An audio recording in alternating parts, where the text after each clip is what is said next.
Hello, everyone. I don't have any shrooms, but I will take you on a little trip. Have you ever wondered how the government sees you?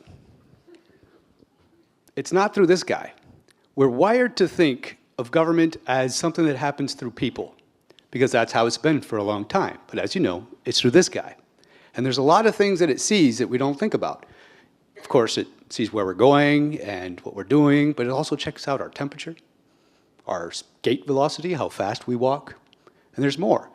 It also looks at us through our phones. We know that. For this man, it's checking out what kind of foreign interference threat there is in his social media feed.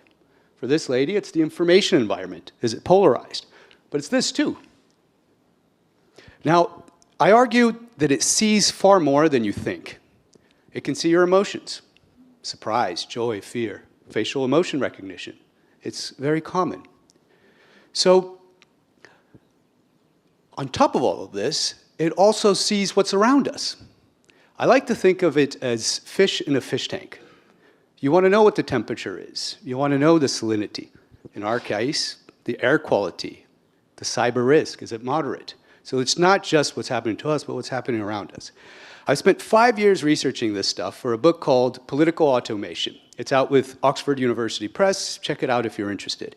I look at AI in government all over the world, including the US, China, Europe, Africa, and I look at how public decision-making is changing. I teach classes on the topic. I look at digital government, AI in public decision-making, and I've come to believe in this Latin saying, docendo decimos. So by teaching, we learn. And this is what I've learned. Government's monitoring us using data. AI makes decisions to nudge us, and most of us have no clue. Now, maybe some of you in this room do, but most of us have no clue.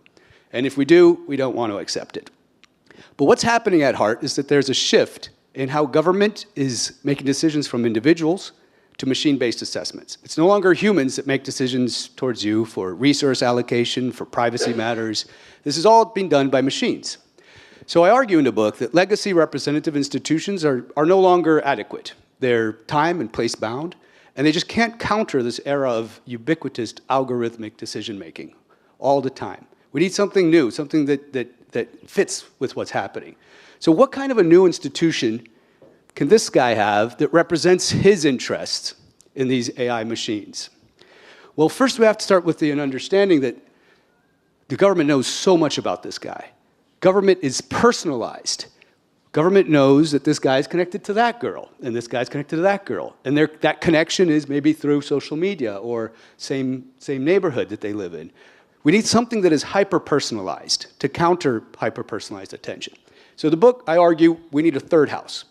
We have a House of Lords in the UK or representatives in the United States. We have a House of Commons or a Senate in the US.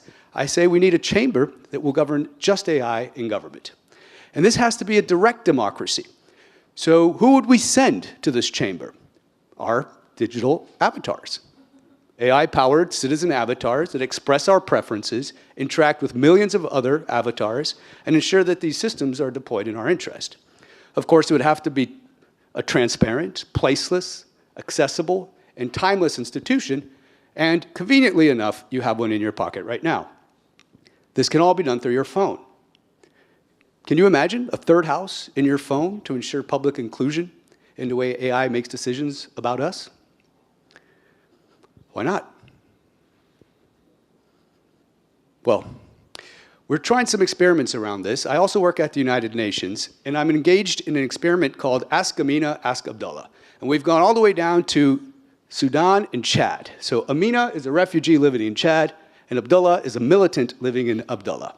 Amina is running away from Abdullah. And we're replicating them. We've created Amina and Abdullah. These are AI agents that represent the interests of a refugee and a militant combatant. The idea is, if we can animate these individuals with their interests, their positions, we'll be able to do better peacekeeping, better humanitarian aid. So you have a human controller. Of course, these individuals have access. You would have this personalized representation, and they participate in the public forums that at this point impact their lives. If you want to learn more about this, my name is Eduardo Zachary Albrecht.